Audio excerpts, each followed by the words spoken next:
Hello everyone. Yesterday we discussed about polarization of light and polarization by reflection Brewster law. आपण काल काय discuss केलेला होता polarisation of लाईटचा सेकंड पार्ट. त्यानंतर आपण काय डिस्कस केला होता की पोलरायझेशन बाय रिफ्लॅक्शन ब्रेव्हेस्टर लॉ है ना. ब्रेव्हेस्टर हा एक काय होता सायंटिस्ट होता. ते आपण काय डिस्कस केलेला होता की जे अनपोलराइज्ड लाईट आहे ती अनपोलराइज्ड काय होते की एका प्लेन सरफेसमध्ये काय होते इन्सिडेंट होते है ना. मग ज्यावेळेस ती अनपोलराइज्ड इन्सिडेंट होते ती काय होईल तिची जी लाईट आहे ती काय होते सेम इंटेन्सिटीनी सेम मॅग्नेट्यूडनी काय होतोय रिफ्रॅक्टेड होतोय है ना. जसं आपण रिफ्रॅक्शनमध्ये डिस्कस करत होतो की तुमची ज्यावेळेस लाईट जी असते त्या सरफेसमध्ये इन्सिडेंट होते तर त्यावेळेस ती काय होते लाईट जी असते रिफ्रॅक्ट होते. पण ती कशी होती तुमची ती लाईट जी असते ती काय होत असते बेंड होते है ना. अवे फ्रॉम दी नॉर्मल पॉईंटपासून काय होत असेल ती बेंड होते. पण अनपोलराइज्डच्या केसमध्ये आपण काय बघतोय की अनपोलराइज्ड लाईट जी असते ती ज्यावेळेस त्या प्लेन सरफेसमध्ये इन्सिडेंट होतो इन्सिडेंट झाल्यानंतर फर्स्ट मीडियम टू सेकंड मीडियमला ज्यावेळेस ती रिफ्रॅक्ट होते रेअर टू डेन्सर मीडियमला ज्यावेळेस ती रिफ्रॅक्ट होते तर काय होतोय की ती सेम मॅग्नेट्यूड किंवा सेम इंटेन्सिटीनीच काय होती ती रिफ्रॅक्ट होते है ना. म्हणजे ती सेम इंटेन्सिटी जी तुमची लाईट इन्सिडन्स होती तर त्या सेम मॅग्नेट्यूडच्याच यांनी इंटेन्सिटीनीच ती काय होती रिफ्रॅक्टेड होते. तर हे आपण असे काल काय केलं होता डिस्कस केलेला होता. तर आज आपण today we discuss about polarisation by scattering interference and coherent of the source. Let's see on the screen.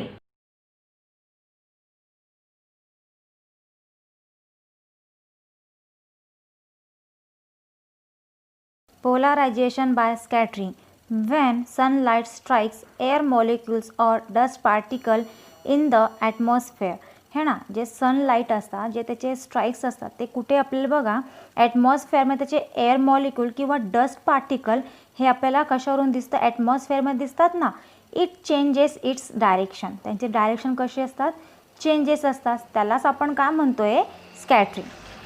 We see the sky as blue because of this scattering as blue light is preferentially scattered. If there were no scattering, the sky would appear dark to us as long as we do not directly look at the sun, and we could see stars even during the day when sunlight is scattered.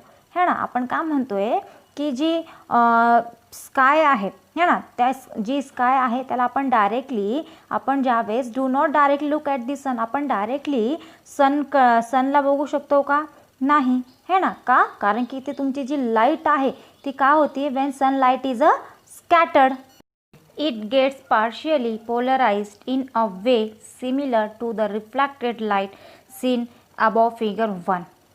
The degree of polarisation depends on the angle of scattering. जी degree आहे polarisation of the degree ते depend on the angle of scattering that is the angle between the direction of light incident on the molecule है ना. आपण काय म्हणतोय की degree of polarisation कशावर डिपेंड आहे अँगल ऑफ स्कॅटरिंगच्या. मग दो कशावर मग अँगल कशावरती बघा कोणत्या दोन बिटवीन अँगल आहे ते direction of light incident on the molecule और पार्टिकल और dust particle and the direction of the scattered light. If this angle is 90 degree. दोघांमधला जी अँगल कितीच आहे 90 डिग्रीचा. कशामधला की जी लाईट ऑफ इन्सिडंट आहे इन्सिडंट ऑन दी मॉलिक्यूल और dust particle and the direction of the scattered light या दोघांमधला जे angle आहे तो आहे 90 डिग्रीचा. The scattered light is plain polarised. जे स्कॅटर्ड लाईट आहे ती काय आहे प्लेन पोलराइज्ड आहे.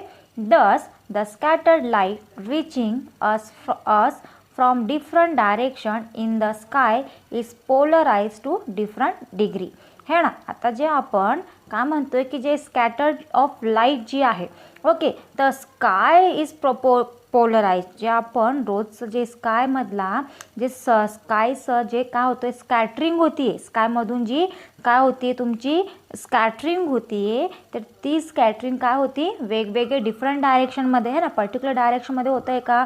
जे स्काय आहे स्कायमधलं जे आपण काय म्हणतो आहे की आकाशातलं जे सन आहे, सूर्याचे जे किरणे असतात है ना, ते काय होतात स्ट्राईक ऑन दी सरफेस है ना. मग ते ॲटमॉस्फेरिकमध्ये आपल्या ॲटमॉस्फेअरमध्ये आपल्याला काय दिसून येतात, एअर मॉलिक्युल्स आणि डस्ट पार्टिकल या दोघांमधला जे अँगल कितीचा होता 90 डिग्रीज आहे. तर ती जी स्कॅटर्ड लाईट आहे ती काय म्हणतोय आपण की the scattered light reaching us from different direction in the sky. म्हणजे जी स्कॅटर्ड ऑफ लाईट आहे तो काय होतोय डिफरंट डायरेक्शनमध्ये, जे different direction in the sky is polarised to different degree. म्हणजे स्कायमध्ये काय होतोय डिफरंट डायरेक्शनमध्ये काय होतोय पोलराइज्ड होतोय आणि त्याची डिग्री पण कशी असेल different degrees. Interference, we have learn about superposition of wave in chapter 6 है ना. आपण अजून डिस्कस केलेलं नाही आहे, पण सुपरपोजिशन ऑफ वेव्ह काय असतो पण हे थोडंसं डिस्कस करू की सुपरपोजिशन वेव्ह जसा आपण वेव्ह ऑप्टिक्समध्ये वेव्ह फ्रंटमध्ये डिस्कस केलेला होता की जर आपण त्या पाण्यामध्ये किंवा लॅक किंवा सी है ना, आपण त्याच्यामध्ये जर का एखादा आपण स्टोन फेकलं तर काय होतं अनड्युलेशन क्रिएट होतात. म्हणजे तुम्हाला काय मिळतो वेव्स मिळतो है ना. First wave, second wave, third wave, crest trough है ना. म्हणजे यालाच आपण काय म्हणतो superposition wave. According to this principle when 2 or more waves overlap है ना. बघा सुपरपोजिशन ऑफ वेव्ह म्हणजे त्याच्याच प्रिन्सिपलवरून आपण काय अकॉर्डिंग करतोय, 2 किंवा 2पेक्षा जास्त वेव्ह काय होत आहेत ओव्हरलॅप होतोय है ना. तसा आपण पाण्यामध्ये दगड जर फेकला, स्टोन जर आपण फेकलं तर काय होतो अनड्युलेशन क्रिएट झाल्यामुळं काय होतात वेव्स क्रिएट होतात. आणि तसंच आपण त्याच्या बाजूला दगड मारला, बघा आपण पहिले एका पोझिशनला काय करतोय स्टोन फेकतोय, तुमचे अनड्युलेशन क्रिएट झालेत आणि काय झालं वेव्स क्रिएट झाले. त्याच्याच बाजूला आपण जर अजून एक स्टोन फेकलं तर काय होईल तिथे पण अनड्युलेशन्स क्रिएट होतील, तिथे पण काय होतील तुमचे वेव्स क्रिएट होतील. म्हणजे ते वेव्स काय होतील एकमेकांना ओव्हरलॅप होतात है ना. काय होतील ते वेव्स काय होतील एकमेकांना ओव्हरलॅप होतो, त्यालाच आपण काय म्हणतोय superposition of wave. The resultant displacement of a particle of the medium at a given point is the sum of the displacement of particle produced by individual wave है ना. आपण काय म्हणतोय की जर आपण जे वेव्ह तुमचे क्रिएट होतोय अनड्युलेशन झाल्यानंतर जे क्रस्ट आणि ट्रफ जे मिळतंय तुम्हाला तर ते कसे आहेत 2 वेव्ह आहेत है ना. म्हणजे ते काय होत आहे 2 वेव्ह ओव्हरलॅपिंग होतीये. पण जे पार्टिकल्स आहे ते पार्टिकल्स काय प्रोड्यूस करतोय इंडिव्हिज्युअल वेव्स क्रिएट करतोय ना, प्रोड्यूस करतोय ना. आपण एका साईडमध्ये आपण काय करतोय एका सरफेसवरती आपण स्टोन फेकतोय आणि तिथे वेव्स क्रिएट होतोय. त्याच्याच बाजूला म्हणजे बघा ते वेव्स काय करतायत, जे तो पार्टिकल आहे तो काय करतोय त्याचे वेव्ह प्रोड्यूस करतोय आणि त्याच्याच शेजारी त्याच्याच बाजूला आपण अजून एक दगड फेकतोय तर तिथे पण काय होतोय तो पार्टिकल काय करतोय इंडिव्हिज्युअल वेव्ह काय करतोय प्रोड्यूस करतोय.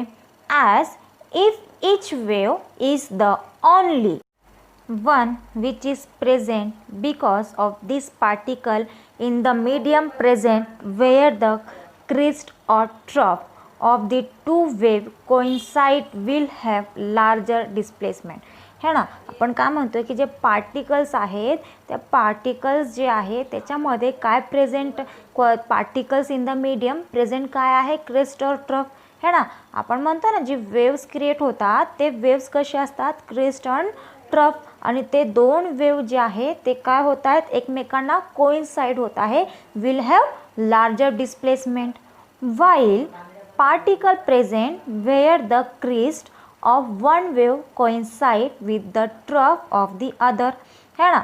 आता आपण काय म्हणतोय की जे आपण ज्यावेळेस अनड्युलेशन क्रिएट होते क्रस्ट आणि ट्रफ मिळतोय तर आपण काय म्हणतोय की सुपरपोजिशन ऑफ वेव्हच्या अकॉर्डिंग की 2 वेव्ह काय होत आहेत एकमेकांना ओव्हरलॅप होतोय. तर कशी होतील ओव्हरलॅप जे क्रस्ट आणि क्रस्ट आहे, जे दोन साईडचे क्रस्ट काय होतील, हे एकमेकांना ओव्हरलॅप होतील आणि जे अदर साईडला जे ट्रफ आहे ते काय होतील, एकमेकांना कोइन्साइड होतील. The displacement will be minimum if the amplitude of the two wave.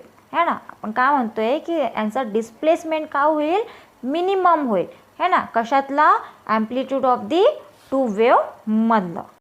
are equal, then for the first set of particles the displacement will be twice the amplitude of the individual wave. है ना, पण काय म्हणतोय की ते दोन वेवचे amplitude आहे हे कसे आहेत, इक्वल आहे. then for this first set of particle the displacement will be twice the amplitude of the individual wave. है ना, त्यांचं जे डिस्प्लेसमेंट आहे त्याचं जे ॲम्प्लिट्यूड आहे ते कशी आहे, दोन्ही वेवचे डिस्प्लेसमेंट आणि ॲम्प्लिट्यूड हे कसे आहेत, इंडिव्हिज्युअल वेव्ह आहे.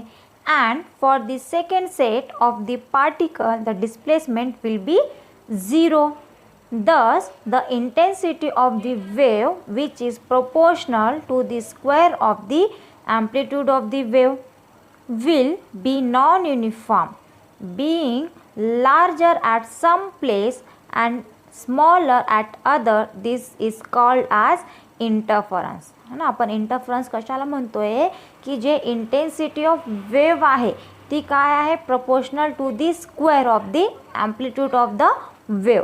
है ना, म्हणजे यालाच आपण काय म्हणतोय की जे नॉन युनिफॉर्ममध्ये आहे, है ना, नॉन युनिफॉर्म आहे आणि ती कशी आहे, larger at some place and smaller at other. यालाच आपण काय म्हणतोय, इंटरफरन्स म्हणतोय ना. इंटरफरन्स म्हणजेच काय असतं बघा, आपण काय म्हणतोय की according to superposition of wave काय होतोय की दोन साईडला आपण जर ॲट अ सेम टाईममध्ये स्टोन जर फेकला तर काय होतं, अनड्युलेशन्स क्रिएट होतो.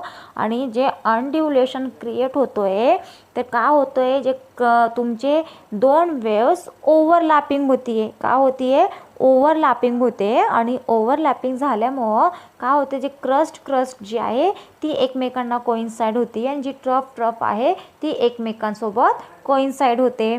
आणि त्यांचा जे ॲम्प्लिट्यूड जे आहे ते ॲम्प्लिट्यूड आपण काय म्हणतोय की फर्स्ट सेटचा जे पार्टिकल आहे त्याचा डिस्प्लेसमेंट कशी आहे, ॲम्प्लिट्यूडची इंडिव्हिज्युअल वेव्हची आहे. आणि सेकंड सेटची पार्टिकल डिस्प्लेसमेंट काय आहे, 0 आहे. त्याची जी इंटेन्सिटी ऑफ वेव आहे ती काय आहे, proportional to the square of amplitude. कशी आहे, नॉन युनिफॉर्म. है ना, being larger at some places and smaller at other. यालाच आपण काय म्हणतोय, interference. Interference is shown in figure 1 for water waves. है ना, आपल्याला इंटरफरन्स हे वॉटर वेव्समध्ये पण दिसतात.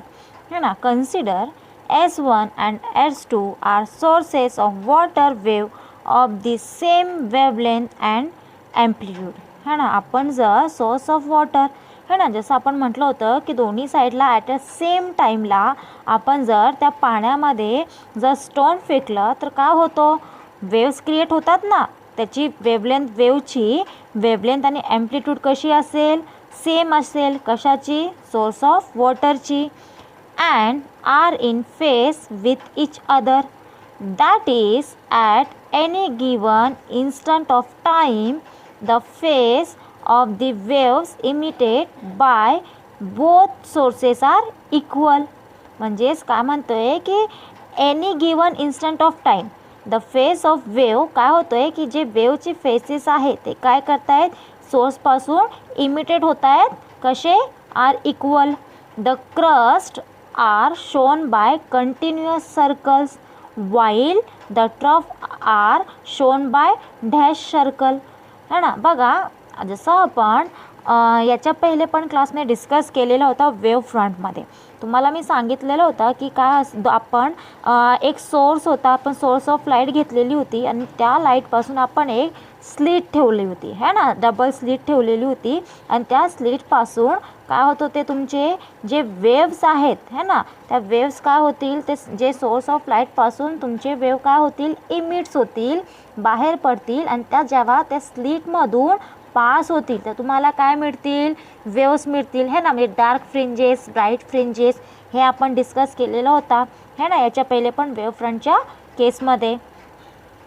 Points where the crest of one wave coincide with the crest of another wave and where the trough of one wave coincide with the through of another wave are shown by blue dots है ना. आपण काय म्हणतोय की जे Christ जे आहे ती काय होती दुसऱ्या वेवच्या क्रिस्टला काय होती, कोइन्साइड होती आणि जी ट्रफ आहे त्या दुसऱ्या वेवच्या सोबत कोइन्साइड होत आहे.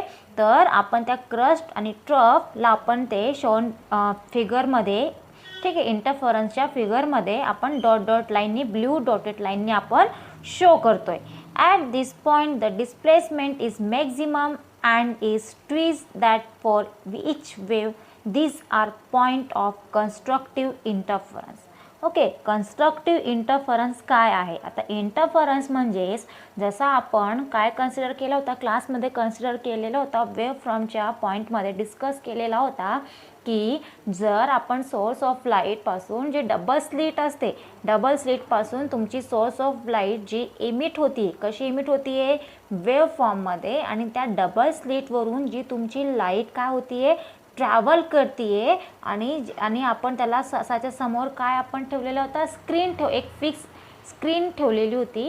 मग आपल्याला त्या स्क्रीनमध्ये कसे पॉईंट्स मिळाले होते डार्क आणि ब्राईट फ्रिंजेस. त्यालाच आपण काय म्हटलं होतं इंटरफरन्स. यालाच आपण काय म्हणतो इंटरफरन्स. तर कन्स्ट्रक्टिव्ह इंटरफरन्स काय, कन्स्ट्रक्टिव्ह इंटरफरन्स म्हणजे जे वेव्ह काय होत आहेत वेव्स ते क्रिएट होत चालले है ना. आपण ज्यावेळेस बघतो की पाण्यामध्ये आपण स्टोन फेकल्यानंतर काय होतं अनड्युलेशन क्रिएट झाल्यानंतर वेव्स मिळतात है ना. म्हणजे बघा ते फक्त एकच क्रस्ट असतो का एकच ट्रफ असतो का, नाही. म्हणजे काय होतो त्याच पॉईंटपासून बरेचसे 1 2 3 4 5 म्हणजे एका सेम फेसपासून बरेचसे आपल्याला काय मिळतो क्रस्ट मिळतो ना किंवा ट्रफ मिळतो आपण कोणत्याही फेसला. तर त्याला जिथंच काय आपण म्हणतोय की जे मॉलिक्युलर किंवा जे पार्टिकल्स काय करतायत वेव्स क्रिएट करतायत है ना. म्हणजे क्रस्टपासूनचे 1 2 3 4 असे लेवल्समध्ये तुमचे काय होतोय क्रस्ट तयार होतोय म्हणजे कन्स्ट्रक्शन होतोय ना. ते कन्स्ट्रक्टिव्ह इंटरफरन्स म्हणजे काय कन्स्ट्रक्शन म्हणजेच ते वेव्ह काय क्रिएट करतोय कन्स्ट्रक्शन क्रिएट करतो. वेव्स काय होते क्रिएट होत चाललेत है ना त्याच्यावरती है ना. तर यालाच आपण काय म्हणतो constructive interference.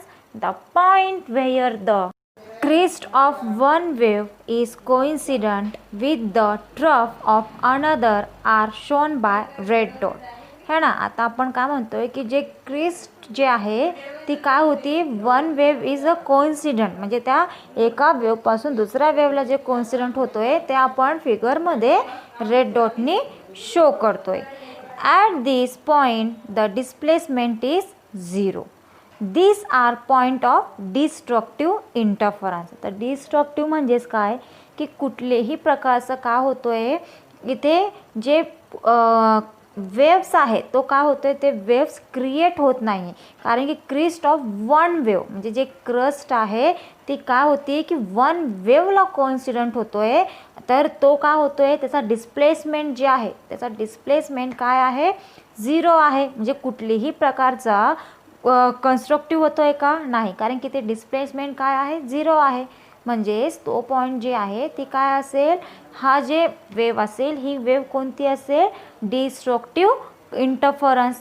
Thus along some straight line radially diverging from the mid point of S1 S2 there is constructive along the radial lines connecting the blue dots and destructive along the radial lines connecting the red dot interference है ना. आपण काय म्हणतोय की जे mid point आपण S1 आणि S2 हे जे दोन सोर्सेस घेतलेले होते आणि त्या सोर्सपासून डबल स्लिटवरून जी तुमची वेव्ह काय होत होती तुमची वेव्ह पास होत होती तर तुमची जी वेव्ह जे कन्स्ट्रक्टिंग पार्ट क्रिएट करतोय त्याला आपण कशाने शो करत होतो डायग्राममध्ये आपण कशाने शो करतोय ब्ल्यू डॉटनी आणि जे वेव काय होतोय, डिस्ट्रक्टिव्ह आहे. त्याला आपण कशाने डॉटेड लाईन कशाने आपण डॉट करतोय, रेड डॉटनी. ठीक आहे. Interference had been observed in case of water waves and sound waves. है ना. आता इंटरफरन्स हे आपण कुठं ऑब्झर्व केलेलं आहे, वॉटर वेव्ह किंवा साऊंड वेव्हमध्ये. है ना. साऊंड वेव्हमध्ये सुद्धा वेव्ह कशी असतात तुमचे, वेव्ह कशी ट्रॅव्हल होते, इलेक्ट्रोमॅग्नेटिक वेव्हनीच. है ना. आणि वॉटर वेव्हमध्ये आपण एक्झाम्पल सांगितलं होतं की वॉटर वेव्हमध्ये सुद्धा आपण हेच एक्झाम्पल बघत होतो. जिथं अनड्युलेशन्स क्रिएट होतील तिथे काय होतात, जे वेव्ह असतात ते वेव्स कसे होतात तुमचे, कन्स्ट्रक्टिव्ह लेवलचे असतात. है ना. म्हणजे जिथे तुमचे जे मॉलिक्युलर पार्टिकल जे वेव्ह तुमचे काय करताय, काय करतोय, वेव्स क्रिएट करतोय, त्याला आपण काय म्हणतोय, कन्स्ट्रक्टिव्ह. आणि जे वेव्ह तिथे डिस्ट्रॉय होतोय, है ना, त्यालाच आपण काय म्हणतोय, destructive. It was observed for light waves in the laboratory for the first time by Thomas Young 1773 1829 in the year 1801. Okay. म्हणजे हे जे इंटरफरन्सबद्दल आपल्याला कोणी सांगितलेलं होतं, हे लॅबोरेटरीमध्ये फर्स्ट टाईम हे कोणी एक्सपेरिमेंट केलं होतं, थॉमस यंगनी 1773 to 1829च्या इन द इयर 1801मध्ये. As noted above, this was the first proof of the wave nature of light. त्यांनी अजून काय प्रूफ केलेलं होतं, first time nature of light. We will discuss this below. Two sources which emit waves of the same frequency having a constant phase difference independent of time are called as coherent source. है ना. कोहरंट source आपण कशाला म्हणतोय, की suppose consider काय करतोय आपण, consider दोन सोर्स कन्सिडर करतोय आणि त्या दोन्ही सोर्समधले जे लाईट इमिट होतील, है ना, जे सोर्समधून जे लाईट काय होतील, पास होतील, कोणत्या फॉर्ममध्ये, वेव्ह फॉर्ममध्ये, ते सोबत काय होतील बघा, दोन्ही सोर्सच्या वेव्ह सोबत काय होतील, इमिट होतील आणि पर्टिक्युलर एका स्क्रीनवरती जाऊन इन्सिडेंट होतील. है ना. म्हणजे ते दोन्ही वेव्हच्या सोर्स 1 सोर्स 2च्या दोन्ही वेव्हची फ्रिक्वेन्सी कशी असली पाहिजे, सेम असली पाहिजे. त्याची फ्रिक्वेन्सी कशी असली पाहिजे, सेम असली पाहिजे. त्याचा फेज कसा असला पाहिजे, कॉन्स्टंट असला पाहिजे. त्याला आपण काय म्हणतोय, coherent source. At any give point in the space at every instant of time there are light wave from multiple sources overlapping one another. है ना. पण काय म्हणतोय की जी लाईटची जे सोर्सेसपासून जे लाईट बाहेर पडतोय त्या पर्टिक्युलर सरफेसवरती काय झाला पाहिजे, सोबतच ॲट अ टाईम काय झाली पाहिजे, तिथे इन्स्टंट झाली पाहिजे. है ना. त्याची जे काय होतोय, आपण कोहरंट सोर्स काय म्हणतोय, की दोघां सोर्सचा फ्रिक्वेन्सी आणि फेज त्याची वेलोसिटी कशी असली पाहिजे, सेम असली पाहिजे. This must be interfering and we should be able to see interference all around you at all time. However, we see no interference pattern. This is because different sources emit waves of different frequency and even if they emit waves of the same frequency. है ना. आपण काय म्हणतोय की all अराउंडमध्ये आपल्याला काय interference होताना दिसतो ना, आहे की नाही. म्हणजेच बघा, आता आपण आपल्या रूम्समध्ये असलो, ओके, आणि आपल्या रूम्समध्ये आपण काय करतो, आता आपल्या रूम्समध्ये हा बल्ब तो आपण बघतो, है ना. तर आपल्या रूममधले जे बल्ब आहे त्याच्याच एक्झॅक्ट समोर अजून एक बल्ब आहे.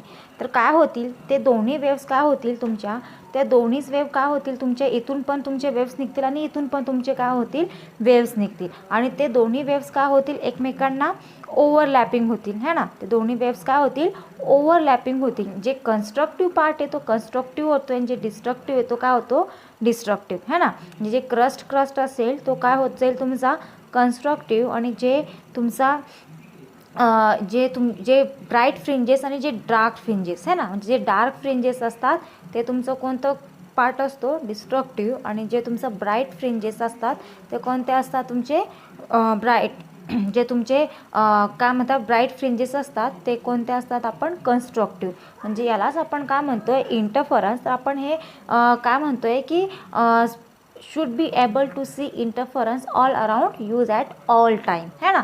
आपण ऑल अराउंडमध्ये नेहमी काय करतो, अज ॲट ऑल टाईममध्ये आपण हे इंटरफरन्स बघतोय, है ना.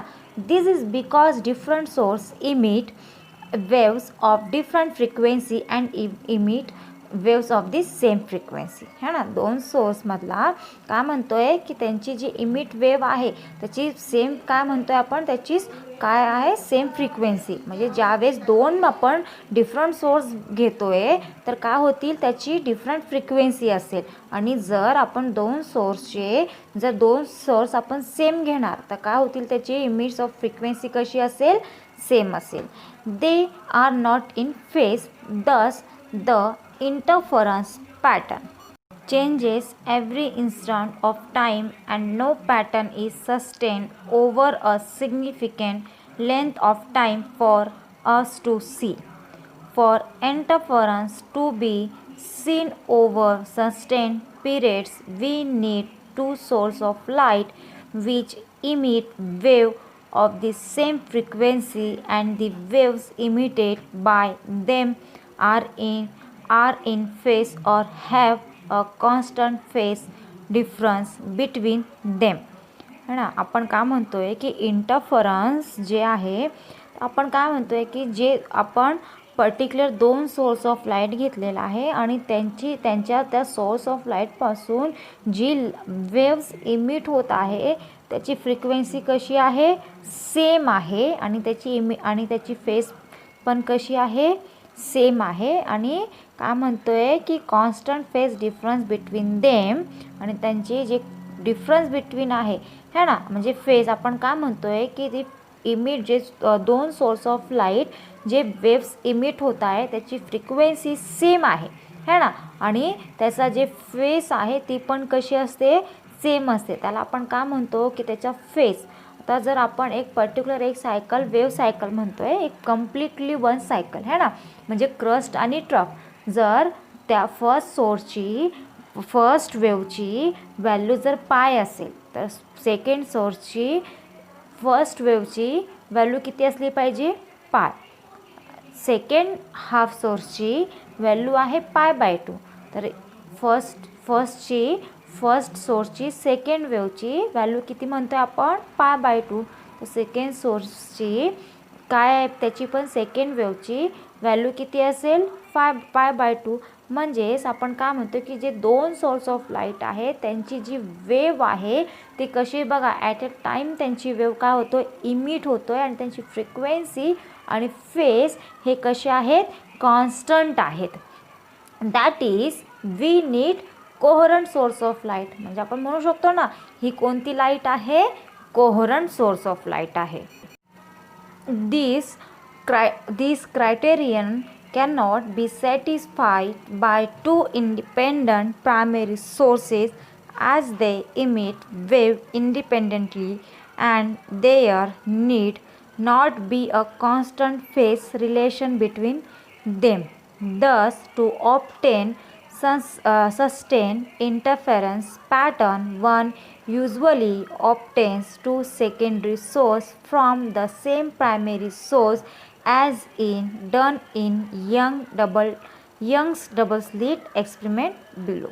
ओके. आपण काय म्हणतोय की जे दोन इंडिपेंडेंटली प्रायमरी सोर्स आपण घेतले होते ज्याच्यामधून काय इमिट होत होतं, वेव्स इमिट होत होते. कसे, इंडिपेंडेंटली, है ना. म्हणजे त्या कुठल्याही फेस रिलेशन म्हणजे आपण काय म्हणतोय कुठल्याही कॉन्स्टंट फेस रिलेशन ज्याच्यावरती म्हणजे ती जे फेस रिलेशन होतं त्यांचा म्हणजे जे इंडिपेंडेंटली वेव्ह होतं त्या इंडिपेंडेंटली वेव्ह कसे होते, ते डू नॉट बी कॉन्स्टंट, है ना. आणि हे जे इंटरफरन्स पॅटर्न आहे दोन secondary sources from the same primary सोर्सेसचा, हे आपण यंग्स डबल स्लिट एक्सपेरिमेंटमधून आपण याचा जे पूर्ण डिटेल्स आहे तो आपण पुढच्या नेक्स्ट व्हिडिओमध्ये आपण डिस्कस करू यंग्स डबल स्लिट एक्सपेरिमेंटमध्ये. ओके.